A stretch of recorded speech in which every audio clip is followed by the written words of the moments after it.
భారత్ 180 న్యూస్కి స్వాగతం. పేదరికాన్ని తరిమేద్దామంటూ చంద్రబాబు రా కదలిరా మండపేట సభలో ప్రసంగించారు. ప్రజల్లో చైతన్యం రావాలని, తిరిగి టీడీపీ అధికారం చేజిక్కించుకోవాలని కోరారు. తాము అధికారంలోకి వస్తే రైతులను అన్ని విధాలుగా ఆదుకుంటామని, టిడ్కో అపార్ట్మెంట్లు పూర్తి చేసి లబ్ధిదారులందరికీ అందజేస్తామని పేర్కొన్నారు.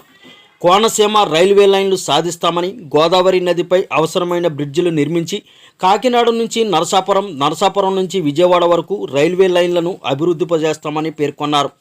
కొబ్బరి దింపు వలపు కార్మికులకు బీమా పథకాన్ని ప్రవేశపెడతామని చెప్పారు. జనసేన ఉమ్మడి మేనిఫెస్టోను త్వరలో ప్రకటిస్తామని తెలిపారు. నిరుపేదలను పేదరికం నుండి పైకి తీసుకువచ్చే విధానాన్ని తమ ప్రభుత్వం అమలు చేస్తుందని పేర్కొన్నారు. మద్యం పాలసీలో మార్పులు తీసుకొస్తామని ఆయన వెల్లడించారు. గంజాయికి డిమాండ్ ఉంది, అవునా కాదా? ఆ గంజాయి తాగిన వాడికి భార్య పెళ్ళానికి కూడా వ్యత్యాసం తెలియదు తమ్ముళ్ళు. ఆ పరిస్థితి తీసుకొచ్చాడు.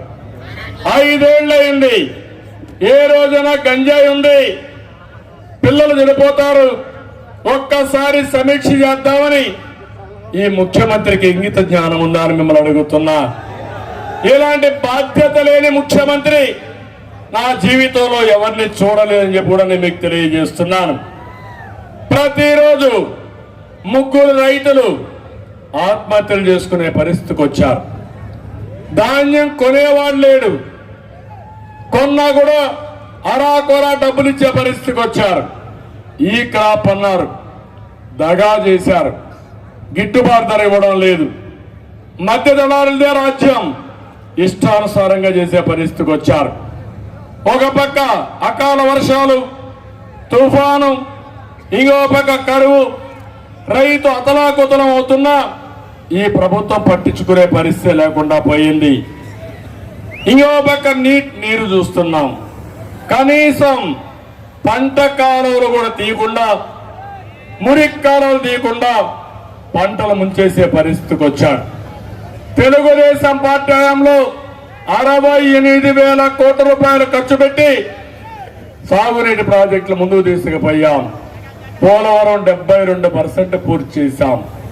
పోలవరం పూర్తయి ఉంటే ఈ ఈస్ట్ గోదావరి జిల్లాలో, వెస్ట్ గోదావరి జిల్లాలో 3 పంటలకు నీళ్లు ఇచ్చేవాళ్ళం. అలాంటిది మొత్తం మునిగిపోయే పరిస్థితికి వచ్చింది. ఇంకో పక్కన అక్వా రైతాంగం చాలా దెబ్బతిన్నారు. ఈ రంగం కుదేలైపోయే పరిస్థితి వచ్చింది.